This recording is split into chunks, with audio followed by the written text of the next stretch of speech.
Hello, welcome back to the channel. My name is Coach David Butler, and today I am joined by Coach Dave Gibbs, who is currently the offensive coordinator at the Portsmouth Destroyers slash QB coach of the Sussex Thunder. Double dipping this year, bit of extra fun for everybody. How you doing, Coach?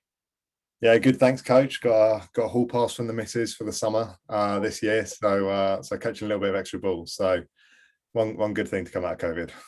Wonderful. Now, I spoke to Coach many times over the course of, especially over lockdown, and this is something that we've been working on for a while. And it's a subject I am absolutely enamoured with myself. So I'm looking forward to what Coach is going to bring today. You can see from the title itself, it's about simplifying your offence, and I think for us at our level, and for those across the world looking for answers and wrinkles, all this kind of stuff it can be useful. Doesn't matter what level you're coaching at. So again, Coach, I appreciate you jumping on and giving us your time and passing on your knowledge and your experiences as well is more than important. Your experiences of coaching and what you've learned over the years and what you can pass on. So I'm thankful for jumping on and sharing it with us. So I'll hand the screen over to you, Coach, and I'll interact with you if I feel there's a question that I want to ask or you want to interact with me. But for the most part, Coach, thanks for popping on, and I'll hand it over to you, dude. Absolutely, thank you, Coach. Yeah, I'm here today. Really talk about simplifying your offense. As with Coach, it's something very close to my heart in terms of how I coach, how I treat my offense. And how I take that simplified offense and actually turn a greater level of production out of it than I did get before, with a broader package of plays. So I want to start really with why you'd want to simplify. I mean, like, it's great me sitting up here going, yeah, make your offense simpler, but why do you actually want to do it? And I've come up with this theory I call the OCs Dilemma, which is that as offensive coordinators, from our perspective, we want to keep things simple for our players. So we don't want to, especially in British football or European, we've only got limited time with them. These aren't professionals. Obviously in some cases in Europe, they're semi-professional, but here in the UK, they're all amateur. I don't want to teach Dave, who's my starting quarterback, who's also a scaffolder during the week, and he's thinking about, oh yeah, have I paid that bill? Oh, I've got this job coming up at the weekend. I don't want to go to him, oh, you need to make a 5-man full field read on this play. It's just too complicated for someone like that who doesn't have the time to dedicate to the sport beyond the time they're spending in the gym and the 6 to 9 hours a week they're getting at practice. So actually keeping it simple for them, purely in terms of a scheme perspective, helps you turn those few plays into an opportunity to execute better as you move forward. And that leads into my next point, really. We're talking about, we have limited install time because we have limited time overall. Our practices, we're quite lucky at Portsmouth that we have 3 2-hour practices a week. But we still only have, within that, 45 minutes to an hour of install time per week. So we are still limited in terms of what we want to install. And we really want to focus on getting more repetitions of plays and getting plays right, rather than spending time just putting plays in for the sake of it. For us, what that means is we're able to have quite a long indie period. So within those 6 hours a week, roughly around 3 hours of that will be individuals time or group period, which we then use to focus on fundamentals and skill acquisition. From my perspective, especially on offense, I think, you can have the best play in the world, but if you can't block it, it doesn't matter. If your receivers can't catch the ball, it doesn't matter. If your quarterback can't get the ball out on time, it doesn't matter. So I'd rather focus on those things and execute a small number of plays really well than have a really varied playbook that has, every solution to every possible situation. But we can't execute it because we've only run it once, 3 weeks ago, because that's when we had time to do it.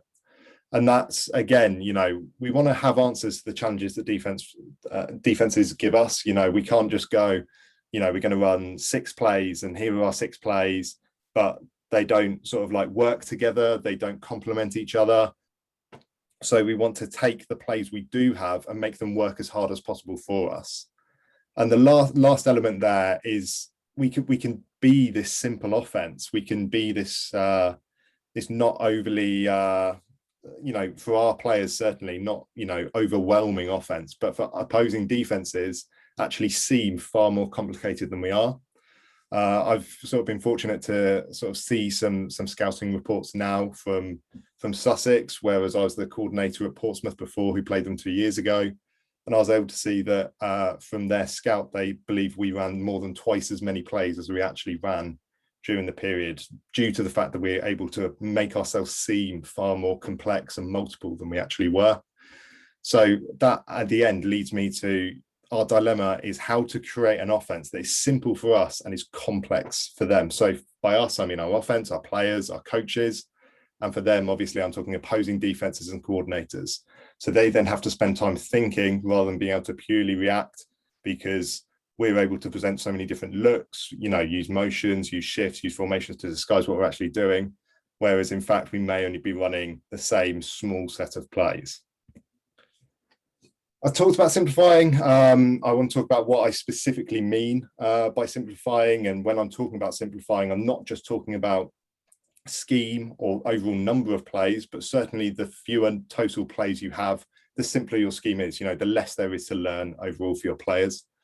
The group I find in particular that it helps to simplify most for are your offensive line and your receivers.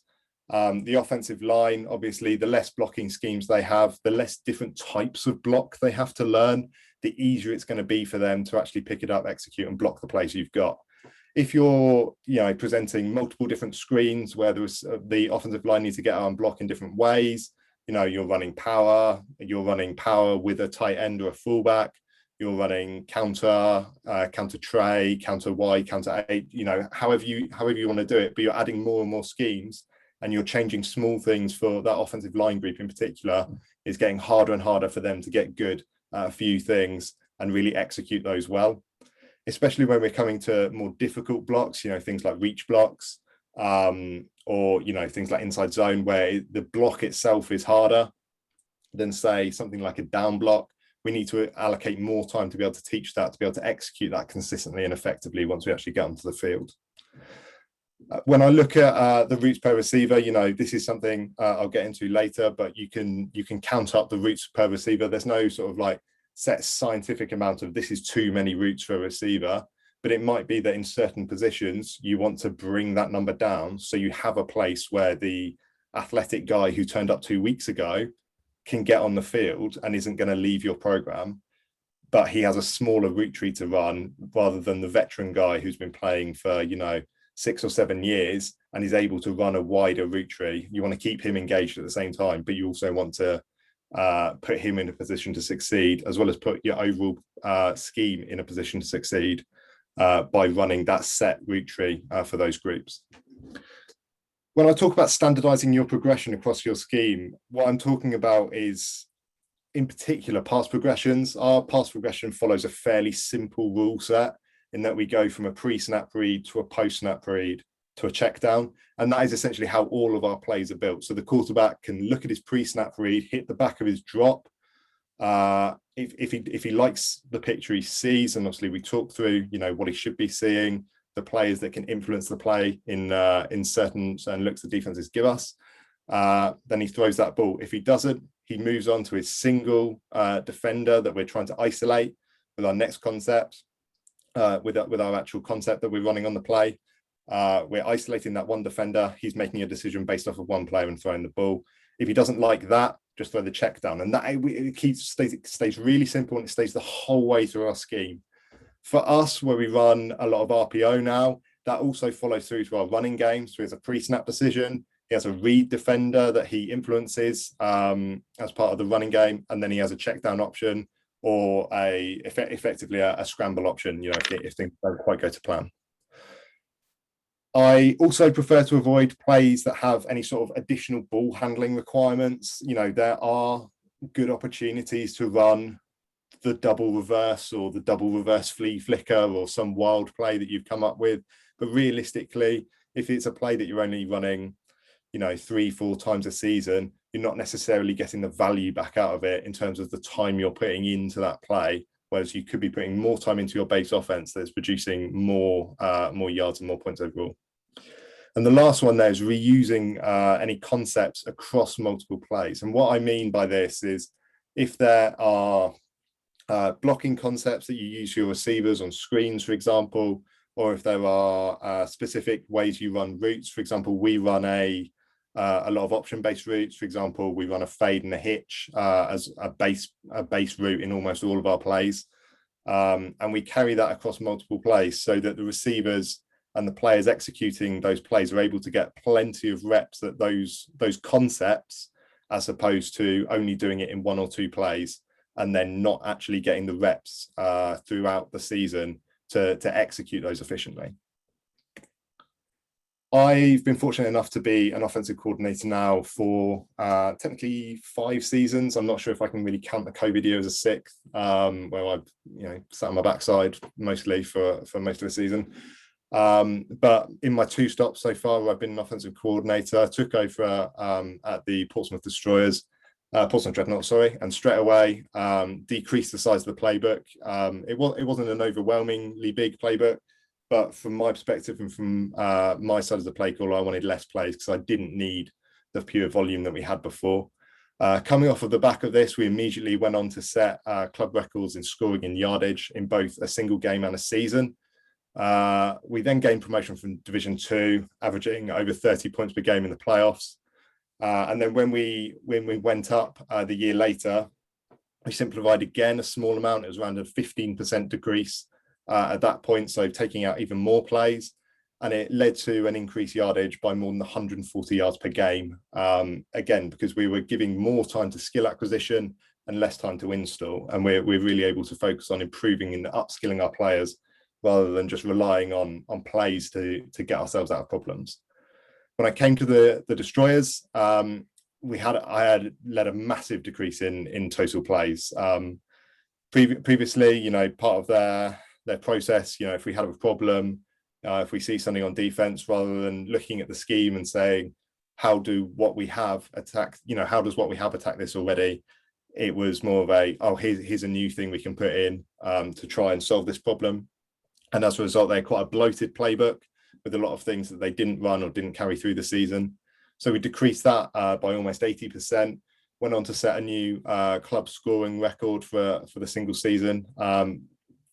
Came very close a couple of times to getting in range for the single game. And the previous year, they went 0-8, and we turned it into an 8-0 season the following after. So from my side, when I look at simplifying, I see a way of sort of taking what have been quite stagnant offenses and turning them into far more explosive offenses, both in terms of production when it comes to both points and yards. I've talked about why I do it. I've talked about the success I've had, but some more benefits really simply on simplifying, that mental load on your players. We're asking amateurs to run a game that is incredibly complex, especially at university football. We're picking up 18-year-olds who've, never even seen an American football before. And 4 weeks later, we're potentially putting them in game situations where, they have to make decisions on the fly based on what they're seeing in front of them. If you're giving them, 30, 40, 50 plays to learn, then you're increasing that mental load and increasing the amount they have to remember, and realistically increasing the amount of mistakes they're likely to make. Every play you take out is a play you don't have to rep at practice. I know I have certainly been guilty of it, and I'm sure coach has as well. When you get into an install period or a walkthrough, and you really want to tidy one thing up, and you're getting plenty of reps on that one play, and then all of a sudden you find out there are things you've missed off your script from that day you haven't actually had an opportunity to run, and then you get to your scrimmage period, your 7-on-7, your pass skelly, and you're trying to sort of firefight in those more live periods, and you end up wasting a bit of time there where you could have, by cutting the amount of plays you have down, avoided that kind of situation and made life a lot easier on yourself. I've talked about it before, it's making time for fundamentals. We're focusing on skill acquisition rather than plays, but it really forces you to actually create an offense. A lot of teams I've been a part of run have a collection of plays. They have a bit of a pick and mix offense. We'll do a bit of this and a bit of that. We'll have a completely wing tee running game with a air raid passing game, and nothing ties together, nothing speaks to each other. And as a result, everything kind of telegraphs itself as to what the next play is. They might line up in a formation where they only run one player of that formation. And so there's nothing leading onto it, which is fine if you have a large playbook and you have players that can execute all of those plays efficiently. But when you have a small, compact playbook, it really forces you to make sure each of those plays work hard for you and make sure each of those plays lead into another play so that you're able to set things up throughout the game and make one play look like another to give that illusion of complexity. This in turn makes it a lot easier to game plan and call plays. I end up almost like a spread-based wing T coach where I'm waiting for a defensive reaction to call the next play, because if they do one thing, we do the next thing that we've just set up. And it pairs really well with tempo. We're an up-tempo team. We try and snap the ball within sort of anywhere between 8 to 12 seconds between the end of the previous play. Really trying to go at that high tempo, and having a large volume of plays that your players have to recall in that sort of situation, again, is putting an unnecessary strain on them that you as an offensive coordinator can reduce and increase your efficiency when you're actually out running plays purely by cutting down the volume which they have to learn.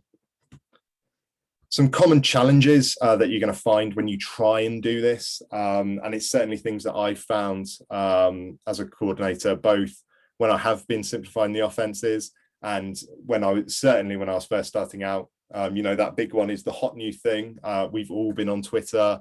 We've all seen coaches in high schools or colleges in America who have endless time compared to what we have in terms of access to their players, and endless practice time, endless install time, with players that are realistically a higher skill level already than we have.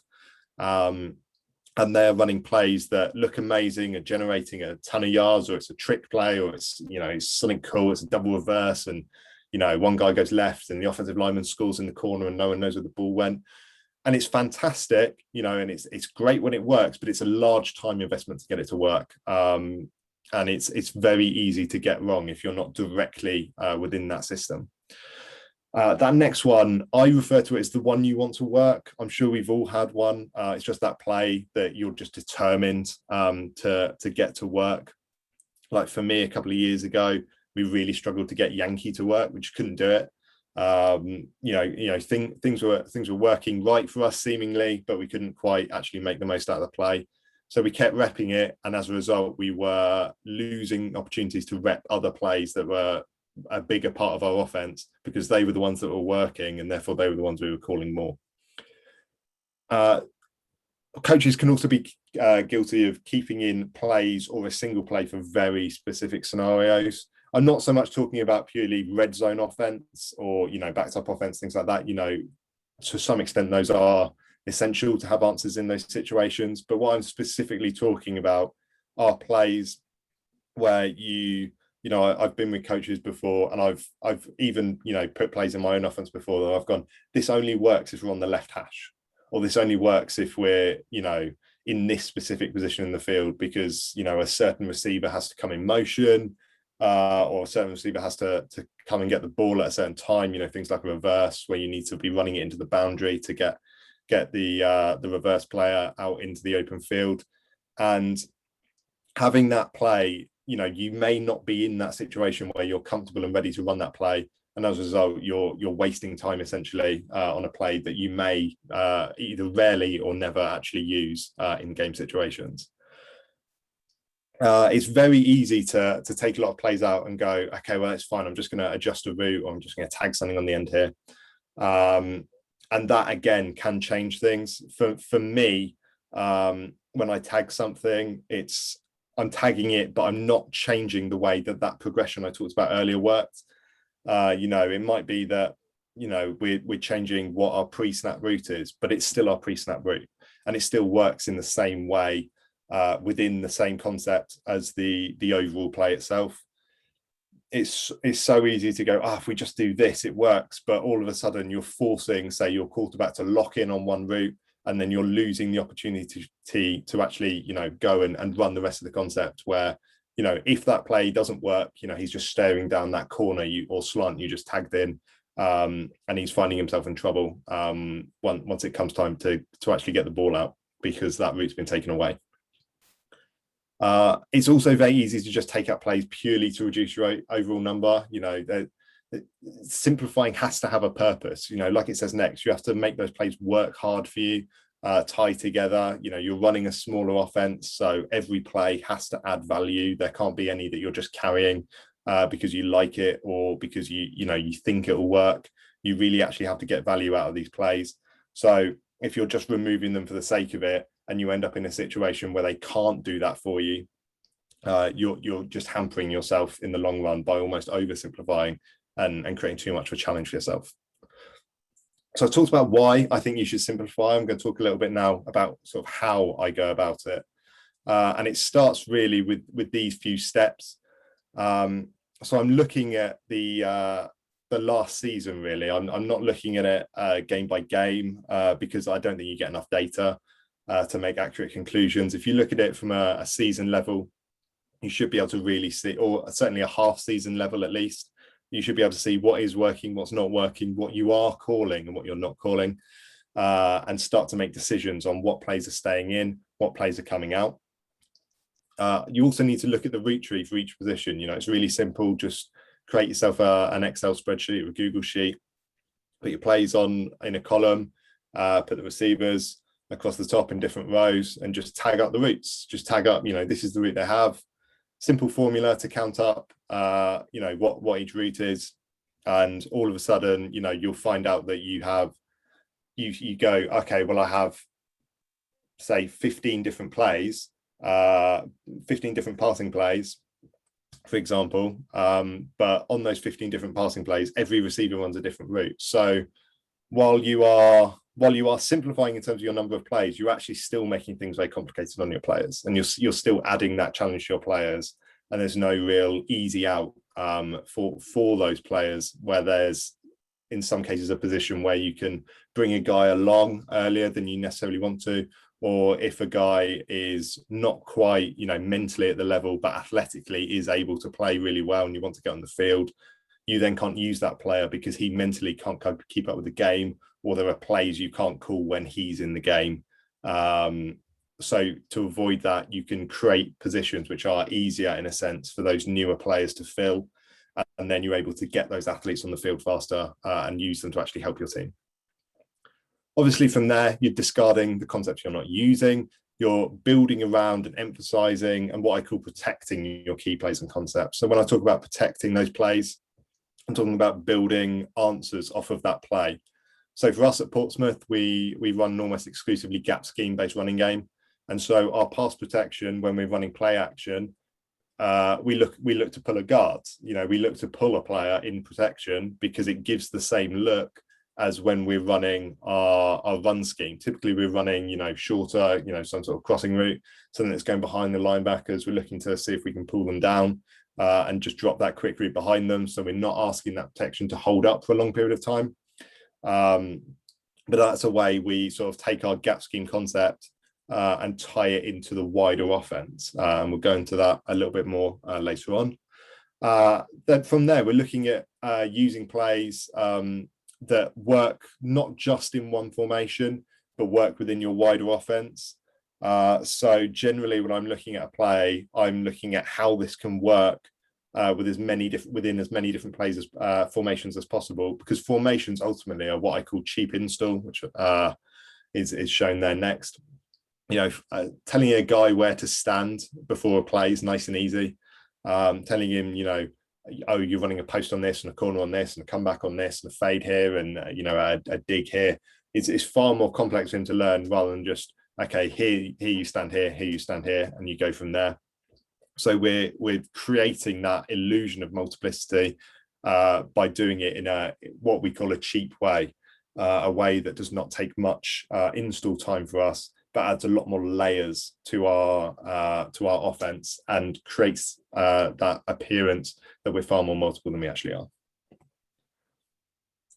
So when I was putting this together, I took a look at our average game at Destroyers. So I was looking at a season level and then boiled it down to an average game. So this is from the 2019-20 university football season. So it's worth remembering that we have 12-minute quarters here, and in the majority of the games we played that season, we also had a running clock, so we were somewhat time limited in terms of the number of drives we were able to get. But in that time, we averaged just under 10 drives per game and just under 5 plays per drive, so about 50 plays a game. We looked at our efficiency stats. So efficiency, we're looking at 40% of the yardage we need on first down to get a first down, 50% of what we need on second down, and then 100% on third and fourth down. It can't be an efficient play on third and 3 if it gets you 2 yards. We have to get all the way. Likewise, an efficient play on first down can be 4 yards, but on second and 10, we don't want to say that a 4-yard play is efficient because it doesn't get us 50% of the way there to get that first down. So our best plays, in terms of the plays we use most and the plays we use most effectively in the run game, we're looking at power. In the pass game, we're looking at 4 verticals and the screens. We actually had a tie between our receiver slip screen and our receiver key screen. And we found that overall we had a much higher efficiency across play action. When we tag this up in huddle, we categorize our plays as well as purely putting the play in. So we'll have our offensive play column where we'll put, say, power of 4 verticals. And for power, we'll categorize that as an inside gap run. For 4 verticals, we'd categorize that as a drop back pass for us, play action passes, screens, and any way you want to categorize it. And we find that easier to break down quite quickly and see if there's any commonalities in terms of what we do well, what we don't do well. And especially when we look at scout, where it can be somewhat, a little bit challenging to tell what a defense is running a lot of the time, but you can broadly break down whether or not, especially on defense, are they a zone team, are they a man team? You can look at it in that broader stroke and then sort of drill down into the data from there. But for us, we use it here to look at what we're good at essentially, and we found that we were really good at play action, which came off of our really strong running game. I mentioned it earlier, but you really want to look at, finding that cheap install. So now that you know what you're good at, you want to build around those plays, and plays themselves are expensive in terms of the time they take. Each play you install, you need to rep. If you flip your offense, which at Destroyers we don't, we only run formations one way because it reduces the amount of learning we have to do and the amount of reps we have to get. So each of those plays, so say we run power to the left and power to the right, when we now have to teach the left guard and the right guard how to pull. We have to teach different sets of players, what are your down blocking rules, what are your angles, here's your kick out block. But if we just teach it one way, we only need to teach it to a handful of players. We only need to teach it to those players one time. We can focus on them getting it right and executing it right, rather than needing to constantly essentially double up straight away by purely flipping that offense. But we're a fairly extreme example, so you don't necessarily need to take that to yourself. There is that teaching time element of anything you put in, where you're actually going through the play with the players. It's not purely just actually getting repetitions, but from that point, when you install that play initially, you need to account for the fact that you need to rep it. And realistically, some of your players are going to get it wrong. You are going to run plays where your players during that install period are going to get it wrong. You have to redo it. And you might have scripted that you're going to run a certain set of plays this practice and during this install period, but that time's taken away because guys have made mistakes that you haven't accounted for. So by using this cheaper install, by using less plays, we gain that time back. The big thing I found, I mentioned it before, to really create that cheap install and hide what we do is formations, but providing that they don't add new plays in of themselves. I'm talking about running a formation and saying, I've got this one formation I want to run where I can run this brilliant play out of it. Like if we think of, Trips Bunch and all of the great things you can run out of Trips Bunch, all the various different ways that players can interact with each other coming out of the bunch. If you can't then apply that to your other trips formations, you're creating single formation plays essentially that you can't apply then to your wider offense.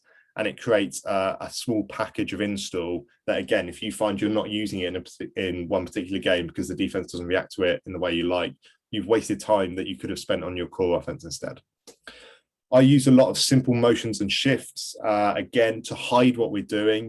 We run more formations. Our play to formation ratio, we run roughly 2 plays to every formation we run, if that makes sense, because those plays work across multiple formations. But we use motions and shifts to hide what we're doing, to move between formations, to prevent defenses from keying off of where we line up. or keying purely off of a motion, because that motion might actually just be a shift back into another formation. And we do that again to protect those core concepts that we run. We do use some formation adjustments. So when we talk about running our tags are primarily formation adjustments. And we do this to sort of challenge rules of defenses. So for us, one of our common tags that we run a lot of now is we tag the running back to a line outside the offensive tackle. So sort of a one step back, one step outside relationship with the offensive tackle. And what we found was that a lot of defenses would go into a trips coverage on the side he aligned himself, and a man coverage on the backside, because they weren't able to call their empty play quickly, but they were able to adjust to it on the field in that way. And we found we were quickly sort of setting teams up for failure when we could run plays. For example, we run a play with double moves on the backside, and we were getting that man coverage quite consistently on the backside purely by moving the back out. He was already going out on a route, so it changed absolutely nothing for us other than where he stood before the play, but we created big play opportunities for ourselves with essentially the cheapest install of moving one guy before the play. And what all this cheap install does by moving guys around before the snap, by hiding what you do, is really lets you have answers for different situations. You know, you can move, reload a player, say reload a running back into your backfield to find man coverage. You can motion from spread from 2x2 to 3x1 to hide that you're running 3x1, and sort of force them into their base trips coverage and their trips check, as opposed to the specific play that they've called from the sideline. And you can try and use this to force some more vanilla defenses where possible.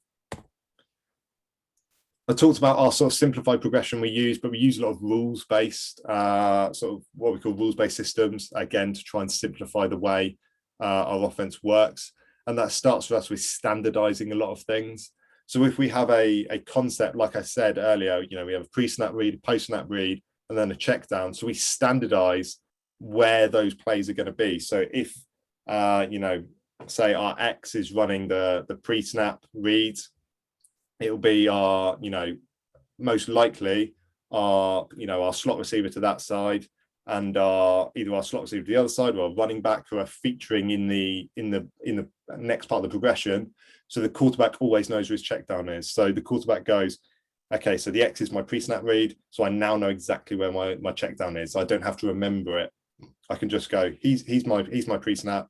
So that takes me straight to the check down through the progression nice and easily, without him needing to think and panic in those situations. You know, when we're creating chaotic situations where the pocket's breaking down, play's not quite going right, the last thing you want is your quarterback to go, I thought he was running the check down, and be looking at a guy who's sort of 15, 20 yards downfield. We do this on the backside of our concepts, on the backside of our runs, on the backside of our screens. So for the receivers, if they're on the backside, you know, of a run or screen concept, they know exactly what they're doing, because they always do the same thing. Because you know, we just keep it the same, so there's no new learning forced upon them. We just do it by rule. You know, if you're the first guy, you do this. If you're the second guy, you know, if you're outside of that, you do this. And that's sort of how we work it and how we keep it nice and simple for them. I mentioned our standard read progression already, and I mentioned it earlier. You know, follow that set of rules rather than giving them, you know, full field or complex reads where possible. And then limit the changes you give to players within the same play following that adjustment. So what I really mean there is, if I'm adjusting, like I was talking about earlier with that tag where we move the running back to the edge of the line of scrimmage, if I was keeping him in protection, but when I move him there, I'm having him run a specific route, we're actually creating a different play for him, and we're creating more learning for him, because it's not a case of, when you move here, you do the same things you do. It's when you move here, you now do something else that's different within that play we've just called. And it might be that a guy goes in and doesn't know that, oh, I'm in 4 verticals, I've been moved to the end of the line of scrimmage. Do I do something on this play? Do I not do something on this play? You know, it creates more for them to remember, and increases that mental load that we're actually having on those players. And it creates more plays within your plays where you're trying to create that simplified offense and take that element away from your players. And then the last thing is having those move players, so those more advanced players that I talked about earlier. So if you do move them, so a motion player that you're moving around the formation, the guys off the line of scrimmage, the running back, So if we move you to a certain spot, so say we move the running back out into an empty set out of the backfield, he knows exactly what he's doing because he only does one thing when he moves there. Or he only does a specific thing based on where he's lined up. And because of that, he doesn't have that confusion of, oh, I'm now in empty rather than trips, say, and I now have to run a completely different route based on this formation and this play.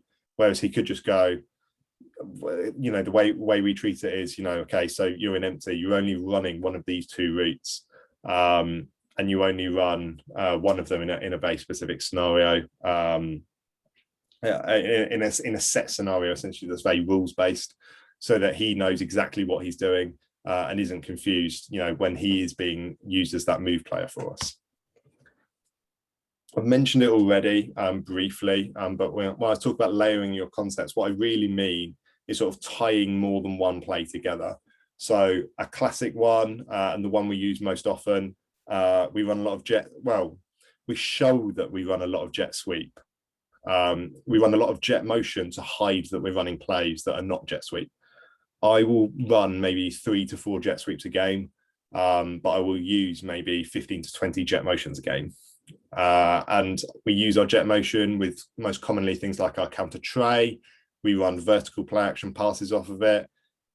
We run screens back, both in directions the motion's going and away from it. And we use it in a ton of different ways to tie in with the wider offense, so that the defense can't just key in on a single play or a single motion and know exactly what's coming. I mentioned our play action protection already. We use that power-based protection off of our primary run concept. If you run inside zone, it's a lot simpler. Obviously, you can just keep essentially a similar look, but we don't use that. We only use that gap scheme, so we have to tie it into what we do to really create that effectiveness. And what this really does is create that little bit of hesitation in defenders. And where they're used to doing something in a certain situation, they're now forced to think about what they're doing. A big example of that is, I talked about that jet motion earlier.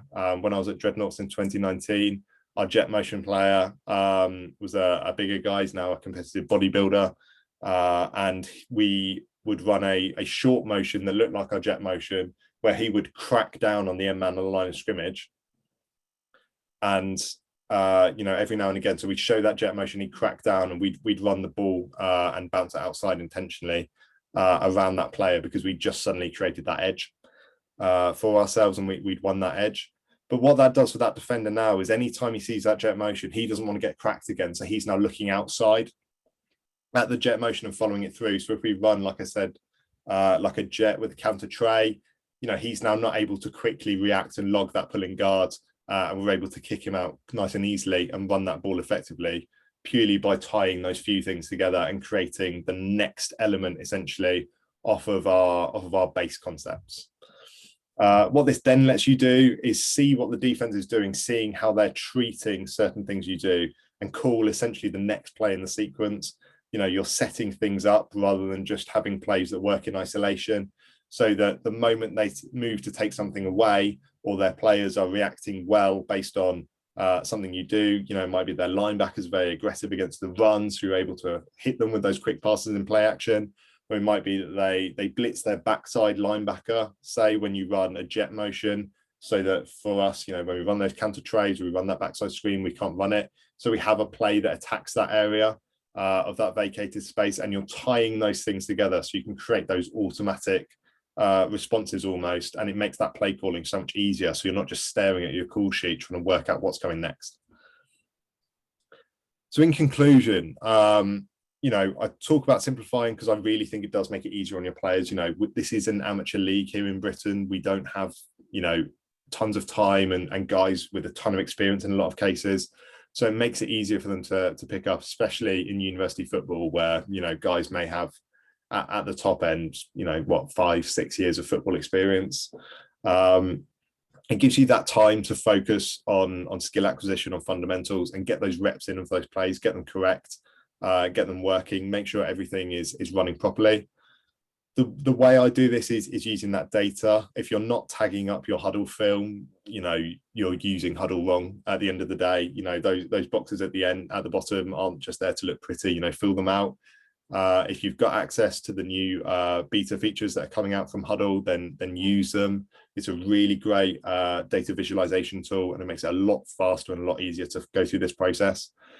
Once you've done that, build around those core plays, disguise those plays, protect those plays, and that will make sure you're making the most out of every single concept that you get, and really tying that together and creating an offense rather than just having that pick and mix approach to the plays you have. That's all from me, really. Obviously, if you would like to stay in touch, then you can reach me on Twitter at Coach Dave Gibbs, or you can reach me via email at the email shown on screen. More than happy to talk football with anyone at any time. And thank you to Coach Butler for giving me the chance to talk on his channel today. Coach, that was absolutely fantastic. I have got questions, because I wouldn't be me if I didn't have any questions.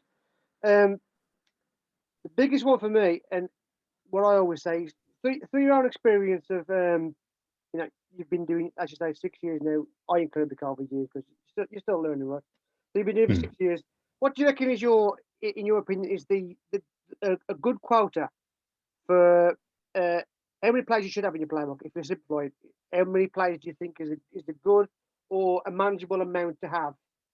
If you're going to simplify your roster, your playbook, how much do you think? Like 3 players, 6 pass players. What do you think is a copious amount of play, but not too much? Yeah, that's a great question. I mean, at the moment we run at Destroyers, we run around 14 plays, and we keep really small. We have 7 formations, we have 14 plays, but those 7 formations, like I mentioned, we have move players that move around and don't quite align the same every single time. So those 7 formations look more like 70 formations. Those 14 plays might look more like 140 plays because a guy stood in one spot, but he's a move player, so he knows what he's doing in that spot. So those simplified rules make it look like we run a ton of plays and we do a ton of different things, but really we're just changing, what is a guy essentially running a clear out route or a check down, and just moving where he's lined up to make it look like we're doing something completely different and changing up how we align. But really it depends on the capacity of your players. If you're getting players that are consistently turning up to practice, they're really switched on, they get football, they're able to pick things up faster, you can obviously expand beyond your base offense. And obviously, if you're running your base offense and it works, and you're able and have that capacity to take on that next thing, then absolutely you can look at going up. I mean, I think the largest offense I've run really successfully was around 19 plays. Where I had that offense that had been together at that point for sort of 2 seasons. They had that bit of cohesiveness. They knew the base concepts. They knew how the overall offense worked. And we were able to build a couple more things that answered a couple more questions for us and got a couple of guys involved in different ways, and presented different looks to the defense with some new packages. But really, look at your players, look at your offense, see what works well, see what they can do well, and see what they can retain and rep well. Before you really look at building too big. But you can go as small as 6 or 8 plays, or as big as I said, up to 20, 25, but it depends on the capacity of your players at the end of the day. That was going to be my next question, which you've already three-quarter answered. Was, have you ever been in that position, or do you think you would go the other way? As in, you've got that experience. Like I've had it myself, where if you're in one place for a long time, you tend to build and build and build. So do you feel that you could go the other way? Like you simplify, but you know that you can expand the capacity because you've got guys that have been there. I know it's more difficult at uni than at senior ball because of the rotation. But do you think, like, if there's guys that are there for 4 or 5 years, that you could maybe build on that playbook, given that your QB is the same QB for 3 years straight, and your skill set guys are the same guys, and your all-lines the same guys, so you've got that starting set which literally comes through the years. So do you feel like you would have to push more and more because they're getting more and more experienced, or do you still think that being simple is that key element that you would focus on? I think to some extent, you can look at building on it, but only if it's going to benefit you. Does this play tie into the wider offense? Does this play give you a new answer to defenses that you weren't having before?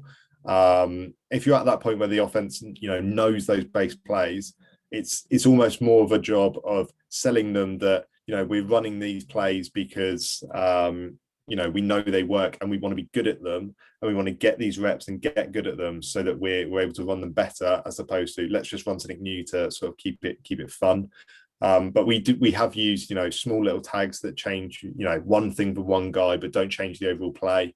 Like I mentioned before, with the what we call a hammer tag, where we run the short motion with the crack block off the jet sweep action. Just a small thing like that, energizes the guys. They're excited to see that this thing actually take place in a game, and get some reps at it and run it, and then they see it work, and they can do it. But really, when it comes down to sort of building beyond the really simplified version of your playbook, if you have the confidence of your players and you have the experienced players they're bought into the system, they know how it works, they're on board with your play calling, then absolutely you can look to build those next things in. But if you're at that point where you're looking for an answer because the offense isn't going perfectly, more often than not, the answer is to make your players better, as opposed to look for a magic play that's going to fix your problems. Because you might find that magic play that produces your 20-yard gain, but like I said, we run 50 plays a game. If I find one magic play, I can't run it 50 times because the defense is going to work, obviously going to react and realize what I'm doing. So having better players at the end of the day that have had more time spent on their skills and their technique, for me, certainly has proved more valuable than purely going, right, we're going to run this play this week because this team runs this sort of defense. Also, one of your points there earlier on in the talk, which was that you spend quite a vast amount of your 6 hours per week on fundamentals, which I think for us at our level, where we don't get much time, is an area that I think we do really undervalue at times. And I love the fact that you spend 3 hours of your time on the fundamentals aspect of football, because, as you say, it doesn't matter what you're running. If you can't block it right or run it right, it's irrelevant on what you're doing. It's irrelevant, because if you can't run it or block it or throw it, then what's the point? So I actually really like the aspect that you're going with using those the time wisely, so to speak. One of the things that I was on the point that you just made was, when I started it, I was always afraid that players would get bored. So you feel like, especially when they're veterans, and you think you've got to give them more. But one of the things that the air raid philosophy taught me was that you have to enjoy being bored. They have to enjoy doing the same things over and over and over again. And one of the things that I know we've both being around air raid teams, you'll know that we run the same things over and over and over again. And our ideal is not to get bored of doing it, because we want to be able to do it in our sleep. And I think that tags into your into the philosophy of being simplified. The less you can do and the better you can do it is always going to be benefit to you as an offensive coordinator and benefit to you as a team in the long run. That's how I feel about it anyway. Absolutely. I mean, something I've always said to my players, when they say, it's boring running the same stuff, and I'm just like, that's great. Bore me with completions. Yeah. Bore me with 4-yard gains. Bore me with explosive plays. That's fine. I'd love to be bored watching us complete 20-yard passes all the time. Like, that's fine. I don't care if we're bored, if we're running at a 70% completion rate. I'm bored of seeing this guy catch the ball all the time because he's always open. Let's throw in the ball more. Like I'm bored of seeing it. Let's do it again. The thing is though, they don't get bored when they see, especially if you keep stats. They don't get bored when they see the stats and they've got 100 yards receiving, or they get 2 touchdowns, or they get wristbands or a T-shirt or a sticker or something. They don't get bored then. So you can find ways of keeping that boredom and making it competitive and stuff as well. But Coach, hand on heart, that's probably one of the best videos I've ever seen on being honest about simplifying stuff, because there's stuff on there that I've gone through. I felt that pain as you've talked about it, because I have gone through probably all those levels that you've gone through. And I think it's something that, as a coordinator, especially in Europe and the UK, we will all go through that at some point. We're not always going to be blessed with stat rosters and lucky opportunities. We are going to have to really focus on us and what we do. And I know we're both big supporters of the Simplfy rule, and the art of multiplicity, as I like to call it, is making more of what you've got, however you can make it. And that, for me, Coach, was an absolutely fantastic step-by-step guide. That it doesn't matter what level you're coaching at, you can come in and take a piece of their way and implement it into what you do. And I think if there's any young UK coaches watching, this is a cracking video to take a watch it. So, Coach, that was an absolutely amazing clinic, and I thank you for coming on. Speaking your truth, most importantly, I always say speak your truth and tell people what you know and what you have experienced yourself, and you've just done a great job of that, Coach. So, hand on heart, I want to thank you for jumping on and doing that. And you're always welcome back on it anytime. I know you've been a big supporter of what we do. But for today, Coach, that was brilliant, and I will speak to you again very soon. Fantastic. Speak soon, Coach. I appreciate all you're doing for British coaches and coaches in Europe. See you soon. Take care.